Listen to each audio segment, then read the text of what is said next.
Magandang araw mga katiits, welcome back sa ating channel. Andito ulit ako ngayon sa na-vlog ko na site. Binalikan ko kasi meron akong nakitang sign doon na hindi nyo pa nakita. I-share ko sa inyo. Bago ko pa lang yung nakita, ngayon ko pa lang.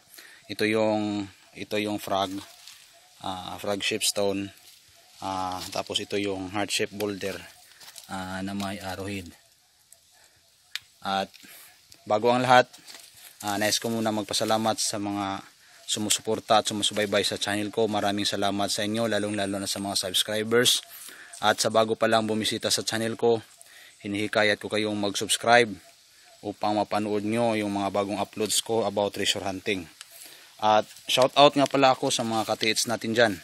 Shout out kay Ronald Banyes, kay Jeep Striker Vlog, Firebird Nuervas, Ramir Magpuyo, Edsel Mar Villavito, Map Revolver, Mayer Tuazon, Irma Villamel, at kay Noah Siglesia. Shout out sa inyo at shout out sa lahat ng mga treasure hunter sa buong Pilipinas.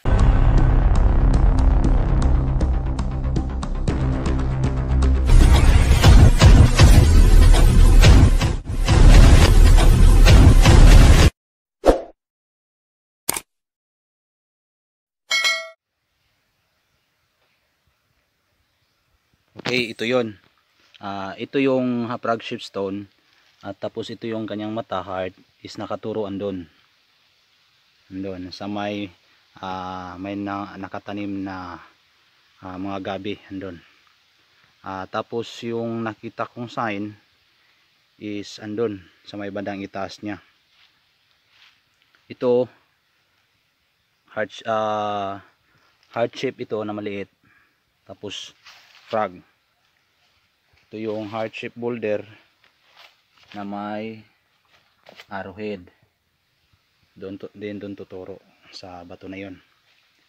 Tapos kung mapapansin natin, dito ang kanyang area is meron itong creek. Yan. Creek yan. Letter S. Letter S yan. Diyan mini falls. Yan creek. Papunta doon, naka letter S. Tapos sa bandang dito, tag-init kasi, walang tubig. Mahina lang. Wala pang ulan dito sa amin. Ito mapapansin natin, ito yung creek. Yan. May mahinang tubig. Yan. Tapos itong taniman ng may nakatanim na gabi is ito yung prospect dig site. Kasi tingnan nyo, ito creek, ito ganyan, ito ay nasa magandang lugar talaga na pag lagyan ng deposito. Kung makikita nyo, para yung naka bar down. Yan. Tapos ang bago kong nakitang sign is andun, yon, yung bato na yon. Yan, ito yung creek papunta doon. Kaya maganda talagang lagyan ang andun na spot doon. Kasi kung madali lang itong hanapin kung mayroong mapa ang mga hapon, kasi may kawayan doon. Tapos yung area is nakaslope dyan. Tapos dito at kawayan naman doon. Creek din doon. Ito yung nakita kong bato na possible isa sa mga markings nya. Yan. Itong bato na to, hindi ito ma-move. Malaki ito. Ito yung sinasabi kong butas. Yan, tagos ito sa kabila. Yan, kung sisilipin natin yan, tatama yan doon sa doon sa mga nakagrupo na mga gabi, or Ito sa amin, ito gabi, tawag karlang to. Pamilya ng mga badyang. Yan. Yan tatama. Silipin natin itong butas. Yan. Tingnan nyo. Maganda pagkagawa ng butas. Yan. Tapos dito sa ibaba is meron niyang anchor lock. Kung mapapansin natin, ang orientation nito is naka north-south. So south papunta doon sa may mga gabi. Ito, meron pa dito sa bandang baba niya. Yan. Tingnan nyo yung kamay ko. Anchor lock kung tawagin. Yan.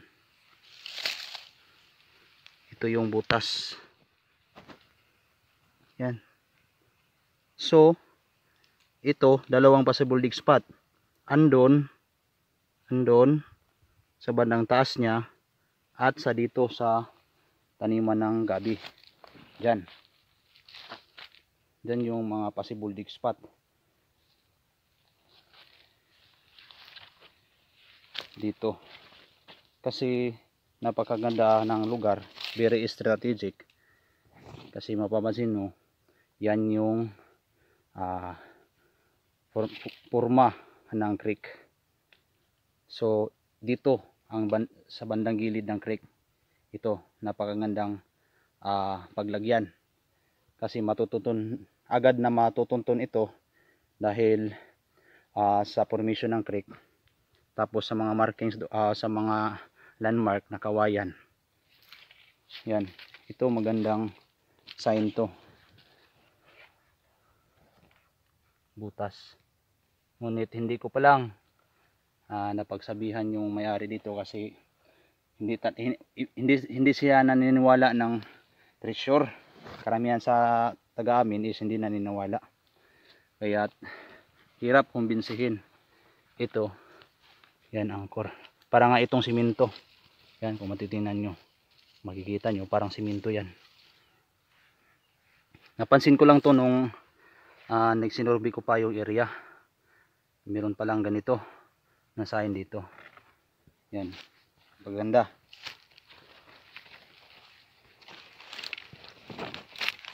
Yan.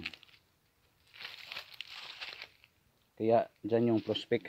Kapag papayag yung may-ari ng lupa, try kong magtisdig dyan. Dyan. Ito, napagandang terrain. Slope na yan. Hill na yun, papunta doon. Tapos sa kabila naman is hill din. Kaya napakadaling tandaan kapag bumalik na ang mga Hapon at i-retrieve yung tinago nila. Yan. Kasi doon sa bandang baba is balita na may nakakuha na doon ng binasag nilang bato. Kaya sa tingin ko mayroon pang naiwang deposito dito. Okay, hanggang dito na lang mga katiits. Update na lang ako. Maraming salamat sa panonood at God bless sa ating lahat.